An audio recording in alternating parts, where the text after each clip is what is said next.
हम सभी लोग जानते हैं कि वयस्क मादा प्रजनन तंत्र द्वारा एक साइकिल चलाई जाती है जिसे हम स्ट्रेस साइकिल या मेंस्ट्रुएशन साइकिल कहते हैं।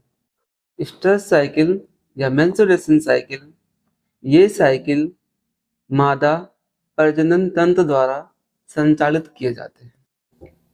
हम सभी लोग मादा को जननी कहते हैं और ये साइकिल इस जननी शब्द का पूरक है। तो जो ये साइकिल चलता है, स्ट्रेस साइकिल हम जानवरों में यूज करते हैं इस शब्द का, और मेंस्ट्रुएशन साइकिल हम ह्यूमन बीइंग में यूज करते हैं। इस साइकिल को हम 4 भागों में बांटते हैं। कौन कौन से? प्रोस्ट्रेस पहला फेज, दूसरा स्ट्रेस फेज, तीसरा मेटास्ट्रेस और चौथा डाइस्ट्रेस।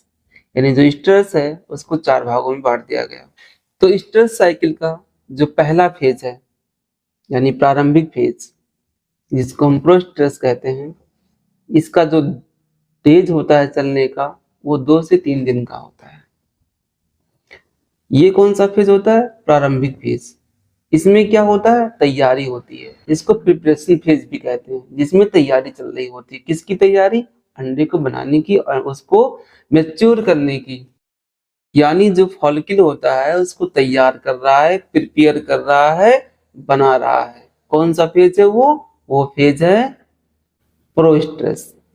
और इस साइकिल का दूसरा फेज होता है स्ट्रेस यानी कि हीट। दूसरा होता है स्ट्रेस फेज। स्ट्रेस फेज 12 से 24 घंटे का होता है। ये जो फेज होता है यही है हीट का फेज। इसी में हम एआई करते हैं, इसी में हम मेल फीमेल का समागम करवाते हैं। इसी फेज में एक फीमेल मेल को अपनाती है। एआई करने का, इंसेमिनेशन करने का या सीमेन डालने का जो फेज होता है वो कौन सा? स्ट्रेस का यानी हीट का। तीसरा फेज कौन सा है? तीसरा है मेटास्ट्रेस। यह फेज 2 से 4 दिन का होता है। इस फेज को ट्रांजिशन फेज कहते हैं यानी बदलाव का फेज। जो पहले था फॉलिकुलर फेज, उसके बाद हीट में आया। अब इसमें बदलाव होता है यानी हार्मोनल चेंजेस होते हैं। अंदर का जो स्ट्रक्चर है, जो इन्वायरमेंट है, उसमें चेंजेस होते हैं। इसीलिए ये फेज बदलाव का फेज होता है। यह सबसे लंबा फेज होता है। ये 12 से 14 दिन का होता है। 12 to 14 डेज का होता है। इस फेज को सीएल एक्टिव फेज कहते हैं। सीएल होता है कार्पस ल्यूटियम। कार्पस ल्यूटियम से ही प्रोजेस्टेरॉन हार्मोन निकलता है। इसलिए ये फेज लास्ट का फेज है जिसमें कार्पस ल्यूटियम एक्टिव हो जाता है। और जो ट्रांजिशन फेज था उसमें ही कार्पस ल्यूटियम बनता है, बदलाव होता है। यानी पहले अंडा था, अब उस अंडे से बच्चा बनना होता है। इसीलिए वो बदलाव का फेज है। कौन सा? मेटास्ट्रेस बदलाव का फेज है। अगर बच्चा बन गया, फर्टिलाइजेशन हो गया, तो फिर जो ये डाइस्ट्रेस है, इसमें जो सीएल बना है वो एक्टिव रहेगा और सीएल प्रोजेस्टेरॉन हार्मोन छोड़ता रहेगा। क्योंकि प्रोजेस्टेरॉन हार्मोन जो है वो बच्चे का लालन पालन करता है। कोई इन्फेक्शन ना हो, कोई दिक्कत ना हो बच्चे को, उस भ्रूण को। तो प्रोजेस्टेरॉन ही एक ऐसा हार्मोन है जो उसे हर दिक्कतों से, हर बलाओं से बचाता है। और अगर प्रेगनेंसी नहीं होती है, बच्चा नहीं ठहरता है, गर्भ नहीं ठहरा, तो इसी फेज में एक दूसरा हार्मोन आता है प्रोस्टाग्लैंडिन, जो इसमें फिर बदलाव करता है और तैयारी करता है अगले साइकिल की। आप सभी ने जाना कि जो एआई करते हैं वो हम करते हैं दूसरे फेज में, स्ट्रेस फेज में, जिसे हीट का फेज कहते हैं। लेकिन कब करेंगे, सही टाइम क्या है, वो मैं बताता हूँ। एक तरीका है जिसको कहते हैं एएम पीएम सिस्टम, यानी कि सुबह और शाम का सिस्टम। तो अगर मान लो आपको हीट कैसे पता चलता है? हीट कैसे पता चलता है?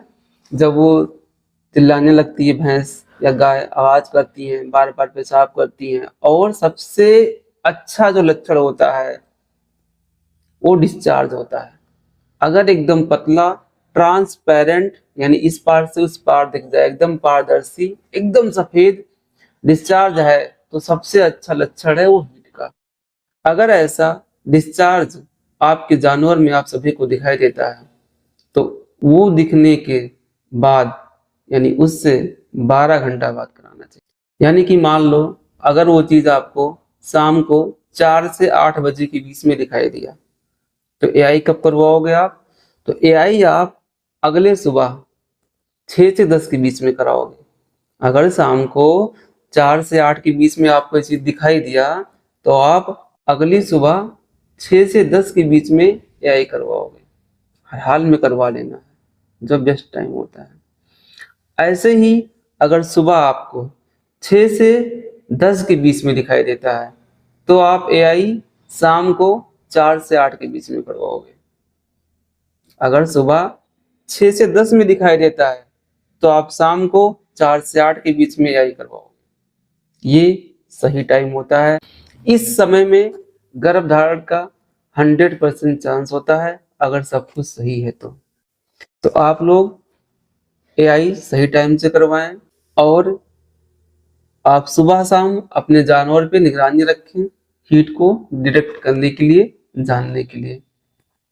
जब बढ़िया हीट दिखे तभी आप एआई करवाएं, नहीं तो वह आपका एआई जो है वो सक्सेसफुल नहीं होगा।